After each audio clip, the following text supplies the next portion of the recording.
serve it with better.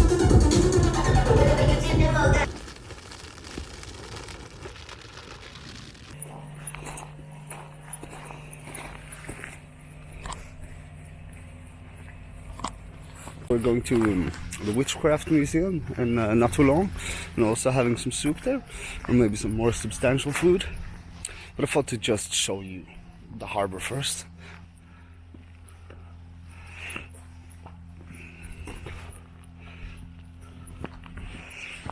And as a historical fact, many of the houses here was actually picked up in the island of Viðey in the south of Iceland. But before that even, the houses used to stand, several of them, in Norway in the back in the late 1800s. Then there was a Norwegian businessman who demounted the houses, brought them on ships, and brought them to Viðey, the island in Iceland. And from there, several people also got dismantled houses that were sent to other places after the Second World War.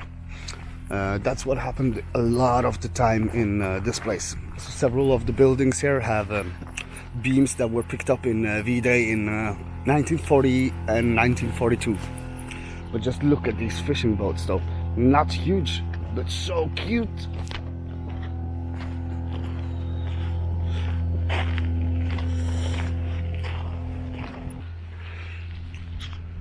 And there is the big ocean. Just look at this beauty.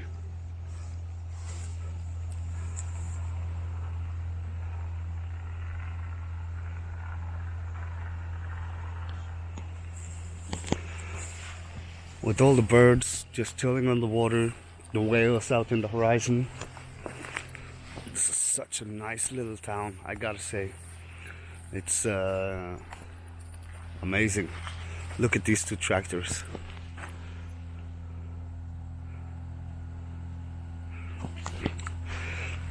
So you clearly have one tractor and another, and they're the same brand. I'm guessing they're almost the same model as well.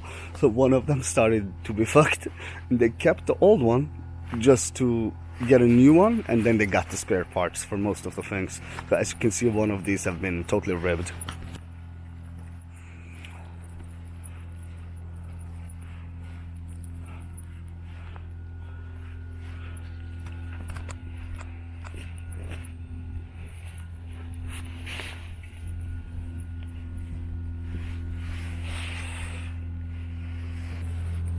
Iceland, Iceland, Iceland.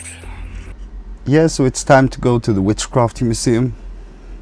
As you can see here, it's a replication. A book caught my attention. It's a Norwegian book about the one rumored Black Viking.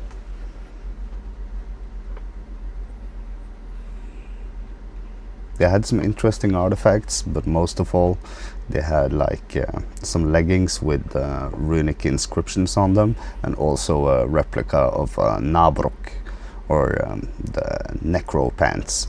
So you would make this one out of the dead skin of another man, and by putting a coin in the scrotum, you would have unlimited, or you would never run out of money. Your pockets will always be filled.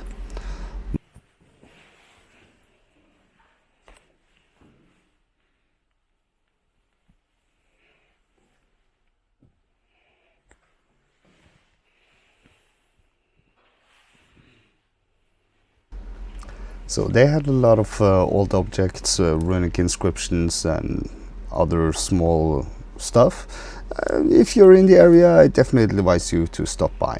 And this is the list of all of the witches burned in Iceland. If you notice the names in Iceland, mostly there were men burned as witches or wizards.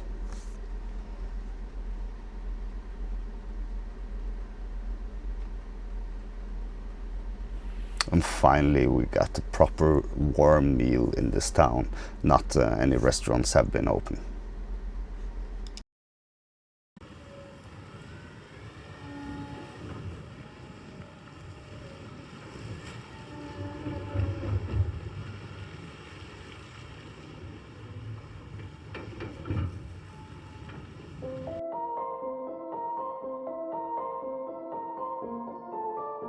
Yeah, and then it's time to pack down the camp. I thought I'm going to show you on videotape how I do it this time. Usually I don't. We can start with I've taken out the sleeping bag, as you can see, because I'm having it inside of the bivouac as well, because of the cold. It gets a little wet, so I have to dry that while I'm packing down the rest of the things in the tent.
Nydelig det.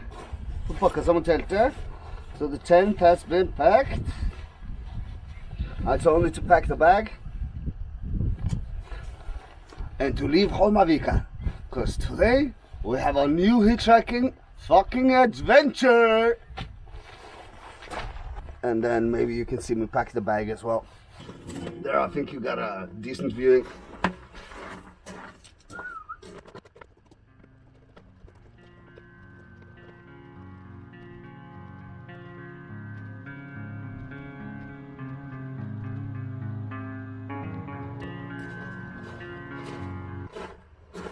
When I get back to Norway this time, I promise you, I'm going to edit a lot of the videos that's been taken in 2024.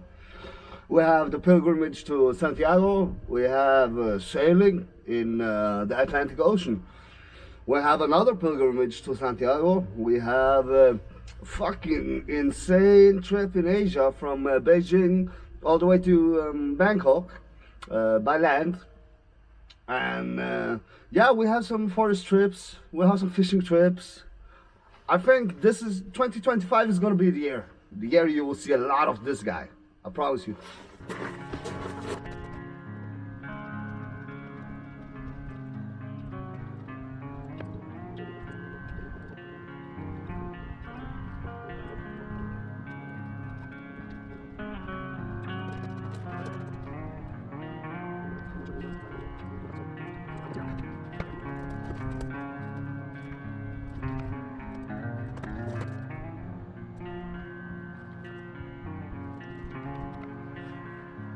Time for some tea.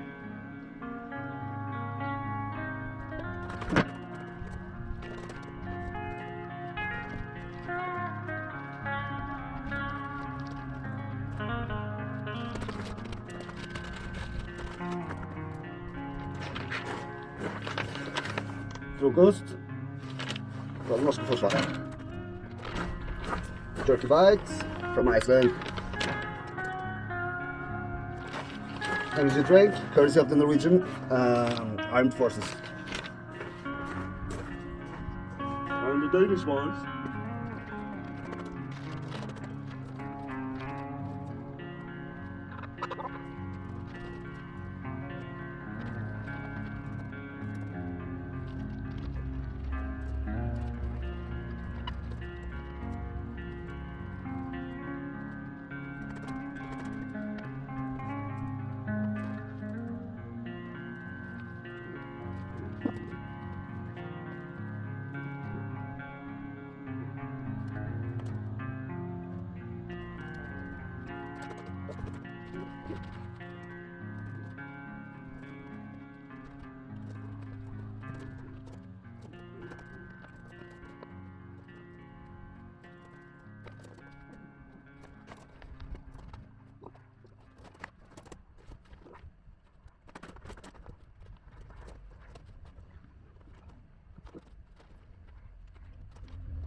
Today, I think to make sure we can reach it all, we will try to go to Reaykjavik. We will party as fuck in Reaykjavik tomorrow, and then on Saturday we will head out for Akureyri.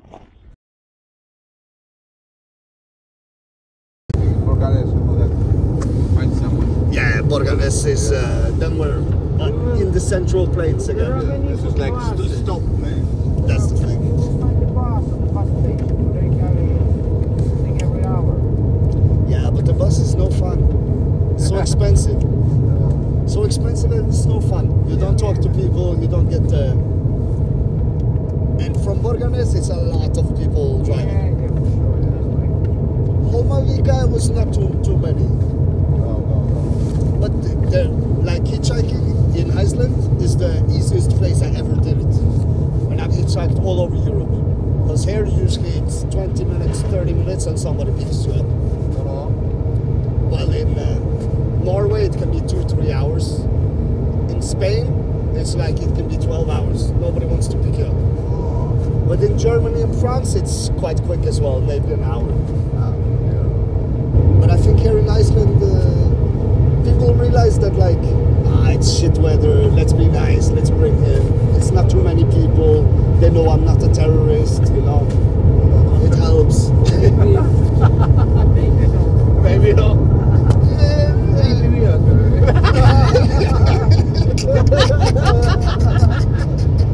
Never know. You never know. You gotta take a chance. Maybe you and me.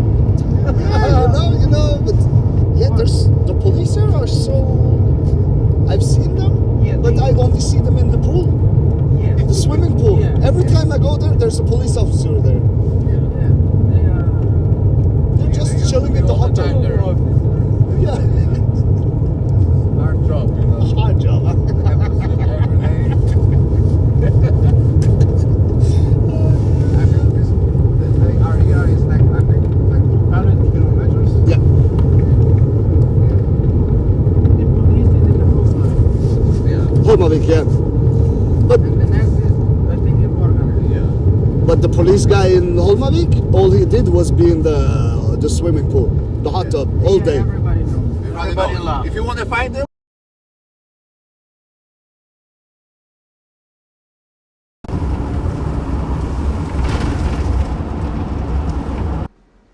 So after all of this week's adventures, I needed to pick up some more supplies in Reykjavik.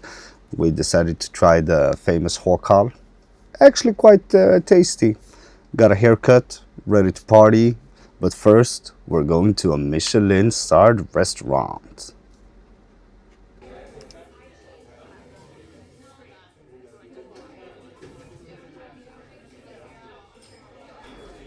So the starters, we got 4 small starters in the beginning, as well as some wine and drinks. So after some time during this meal, I'm sorry, but I got a little drunk. But I hope you can understand everything.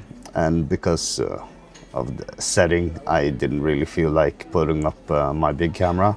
So we decided to do the cell phone. Sorry about the movie quality.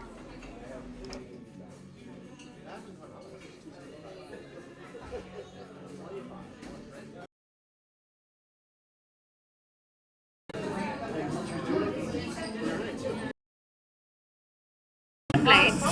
We have grilled lamb ribeye. Yeah. This is the main attraction on the plate. And then on the side we have pickled rutabaga with rutabaga puree. In the puree you can also feel horseradish and noisette. And on the top we have confit potatoes and also demi-glazed with mustard sauce. Okay, I recommend to... And I can eat everything except the bones, correct? Yes. So basically But why is there no eyes? Because usually they are the best, no? you see, some people have different opinions. For me, Yeah. like, so for some people, this view already is shocking, and Yeah. then seeing the eyes, the it's an protein extra- in the eye, yes, it's even more difficult. True, true, true. We're removing it, but we have some questions sometimes about eyes. But I understand. there's no other reason than just having it a little bit less shocking. That's Yeah. the only reason. I would probably guess. No, like I'm from Norway, so I was like, yeah, you know, Yeah. that's a delicacy, but I understand it. Yeah. I was also not shocked when I tried håkal, Yeah. the shark. I was like, they tell me it's fermented. It tastes nothing like fermented. Really? No. Hardcore, What's you the best kind of part you think? The most fatty part of the head? The most fatty parts. It's not really a fatty fish. No, but the cheeks look kind So of. here you have a lot of meat. Yeah. Here as well. But then underneath, around like here, the jaw, you have this jelly part, and it's full of collagen. So the this is a collagen. good one. Yes. That's what I was thinking Yes. about. So definitely like just all this part here, and then when you get underneath, it's gonna be even more. Yes. Perfect. So I'm gonna burn it right now, the last layer. And then I'm gonna serve it with perplan, which we base on fish stock Yeah. and white wine and a lot of Icelandic butter. The best butter. Yes. And then, but last week we had a guest chef from Norway. Yeah. And it was a fight going on. Which name yes? Sonia Sonia. from Okay. Oslo, from Contrast. From Contrast. Okay. Yeah, it's a good restaurant. Yes. And she's amazing. And we had this fight going on, which butter is better, Icelandic or Norwegian. We No, don't- Norwegian is shit. Oh, she was like, it's the best butter in the world. No. The thing is, like, honestly, I would take Danish butter over Norwegian butter. Yeah, extra salty Danish butter. Okay. Then I have to try. But like homemade Norwegian butter from the mountainside, yeah, but nobody can get that. Okay. You see my point? If you go to bonus, it's what I'm kind of thinking. What can the normal person get that's Icelandic butter or Norwegian? And the Norwegian butter in the store is utter shit. She was telling us, but then I believe that they are just getting the best possible butter. That course. when you get it during summertime, it's so yellow and you can just feel what cows are eating, you know? But probably it's not the one from the store. No, and like, no, but like the butter in the store is usually yellow. Where we are, it's something with the milk and the food, Yeah. indeed. But Okay. for me, no. I gotta say no. Okay. Because I'm a fan of Icelandic butter, so I was Icelandic defending butter is Icelandic really good. butter. But I don't like the unsalted one. The unsalted one is. Yeah. I know. I'm from Poland, so we do not really have A lot salted. of Polish people in Iceland, no? Because I didn't understand this before I came here, and I was like, oh shit, it's almost 50-50 when I travel here. Yes, I mean, it's a lot of Polish people everywhere, but Iceland is, like, it's a lot. Looks great, and I absolutely smashed this dish.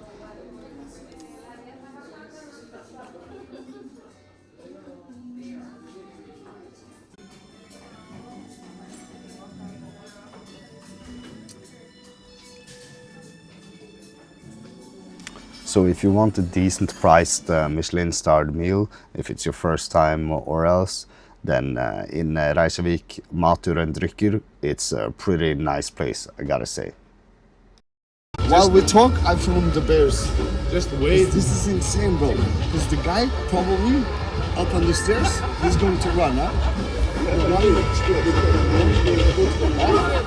can run to the gate and you can go behind the gate and run. But I think they have police officers only behind. They're surrounded the building. I think so too.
guys, we're back to hitchhiking.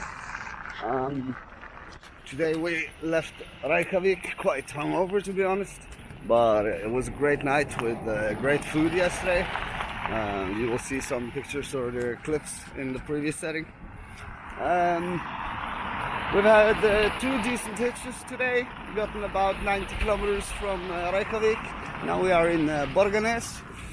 I tried to hitchhike in the first decent location from there. Stood there for probably 20-25 minutes, and then nothing really happened. A lot of cars went by, but then one of the local kids told me that everybody's going back from work or going home after the Saturday's shopping or whatever.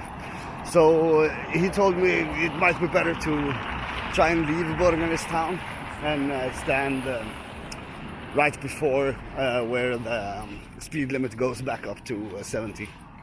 So that's what we're trying now, walking a little to get there, but it's beautiful weather.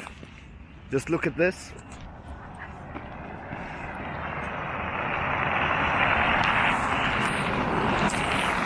So can't really complain. Hopefully today we'll get all the way to Akureyri.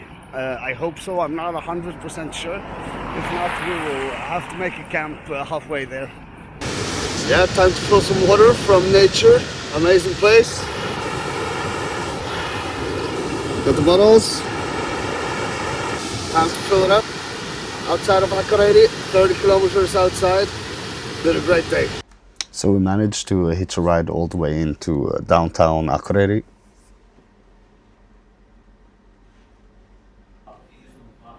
Here we are in the camping. They had some nice lounges. Went to downtown Akureyri to look around, have some beers. But the night was insane cold. So you can see this is the tea I had before going to bed.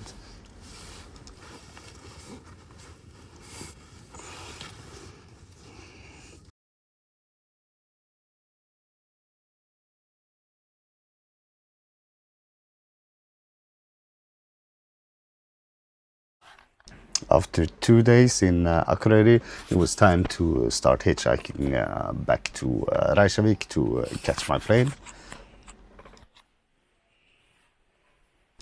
At this point, I still haven't realized the fact that my plane leaves a day earlier than what I thought. This is where I had my tent pitched in the garden.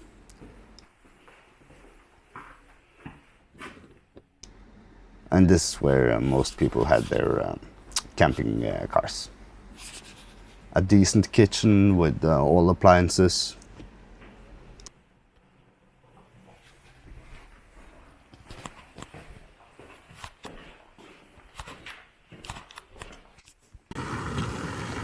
So now we've started the way for hitchhiking outside of the city center of Akureyri. There's a nice spot that takes you on the ring road over the mountains.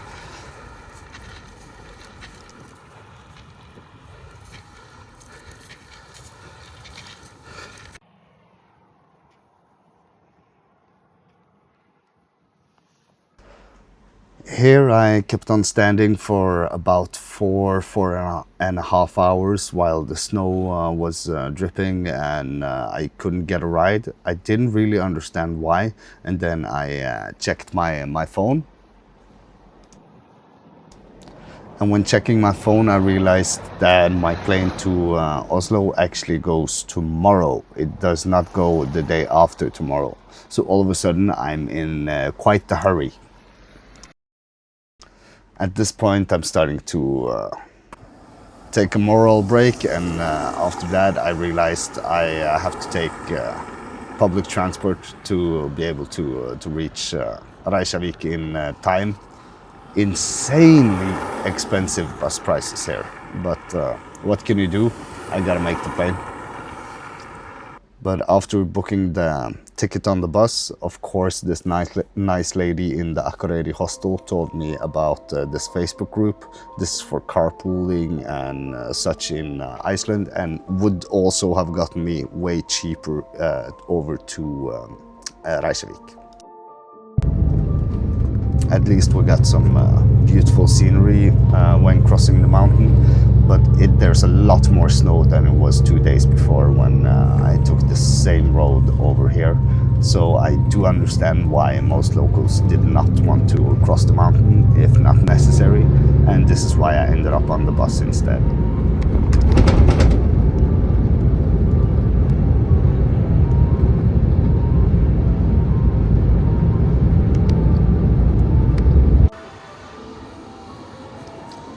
Here I've reached Reykjavik, and now it's basically a stress to get to the airport in time. Managed to catch the last local bus out to the airport, and no other thing to do than to grill my last burgers outside while waiting for the plane. Cheerio, see you on the next adventure.